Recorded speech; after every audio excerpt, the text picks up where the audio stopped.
गुजरे ज़माने के बेहतरीन एक्टर भारत भूषण जब एक्टर बनने मुंबई आए और काम की तलाश में थे, तब भारत भूषण मशहूर डायरेक्टर महबूब खान के लिए एक सिफारिश पत्र लेकर आए थे। उस वक्त महबूब खान मुंबई के एक स्टूडियो में अली बाबा 40 चोर की शूटिंग कर रहे थे। भारत भूषण ने उन्हें वो पत्र दिखाया, लेकिन तब तक फिल्म में कोई रोल नहीं बचा था।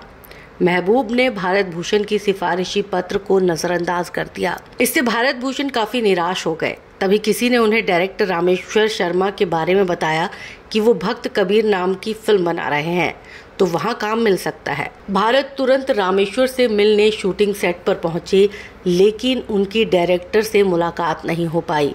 यहाँ भी उन्हें मालूम चला कि बस काशी नरेश का एक छोटा सा रोल बचा है और फिल्म की बाकी कास्ट तय की जा चुकी है। भारत भूषण फिर से मायूस हो गए और लौटने लगे। तभी रामेश्वर शर्मा वहां आ गए और उन्होंने भारत भूषण को कैबिन में मिलने के लिए बुलवाया। उन्होंने काशी नरेश का रोल देते हुए भारत भूषण को 60 रुपये प्रति माह की नौकरी पर रख लिया। हालांकि भारत भूषण को पहचान 1952 की फिल्म बैजू बावरा से मिली थी। भारत भूषण महंगी गाड़ियों, कपड़ों और बंगलों के शौकीन थे। फिल्म बैजू बावरा से पहले भारत भूषण ने सांता क्रूज में आशा पारेख के बंगले के बगल में एक बंगला लिया था। जब ये फिल्म हिट रही तो वो पाली हिल के एक बंगले में शिफ्ट हो गए, जो एक आलीशान बंगला था। पुणे में भी भारत भूषण का एक शानदार बंगला था। भारत भूषण जी अपने ज़माने के सबसे स्टाइलिश हीरो थे।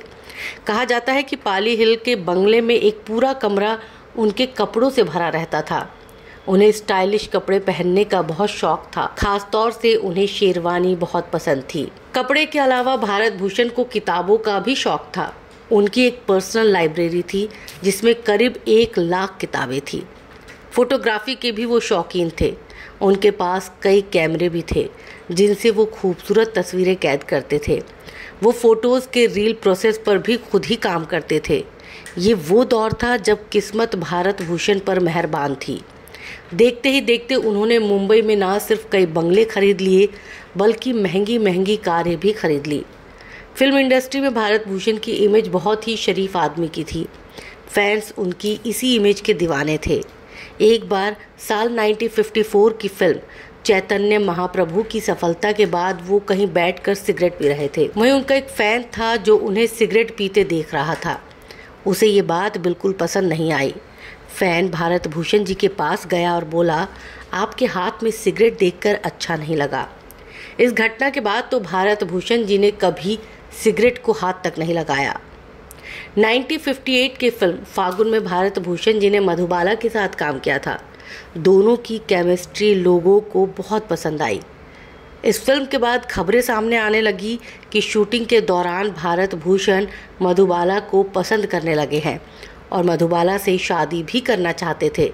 लेकिन मधुबाला से किशोर कुमार ने शादी कर ली और यहाँ भी भारत भूषण जी का दिल टूट गया।